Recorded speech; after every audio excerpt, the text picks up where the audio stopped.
तो आज का ड्राइंग कंप्लीट करने के लिए आपको चाहिए होगा चारकोल, पेंसिल प्लस ब्लेंडर। और अगर आपका चारकोल पेंसिल घिस करके छोटा हो गया हो तो उसके लिए आप होल्डर का यूज कर सकते हैं। तो मैं होल्डर को यूज करके उसको दूर से काफ़ी अच्छे से काम कर सकता हूँ ताकि कैमरे में मेरा हाथ ना आए।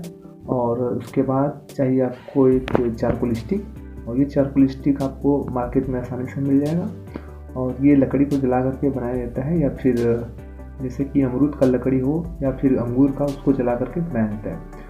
फिर उसके बाद चलिए अब फिर आउटलाइन पहले कर लेते हैं। तो आउटलाइन करने से ये पता चल जाता है कि हमको कौन सी पार्ट कहाँ पर रखना है। तो यहाँ पर नोज, यहाँ पर आई हो जाएगा।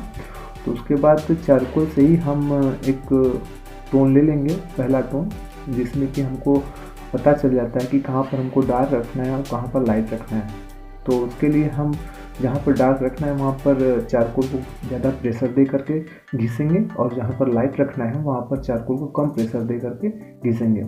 इससे हमारा कम समय में काफ़ी अच्छा काम हो जाता है। ज़्यादा इसमें मेहनत करने की ज़रूरत नहीं पड़ती है। नहीं तो अगर पेंसिल से करेंगे डायरेक्ट तो वहाँ पर कई बार घिसना पड़ता है, मगर अगर हम चारकोल का यूज करते हैं तो डायरेक्ट फ्लैट करके चारकोल को घिस करके अपना फर्स्ट टोन क्लियर कर लेते हैं। तो चलिए फटाफट हम इसको क्लियर कर लेते हैं।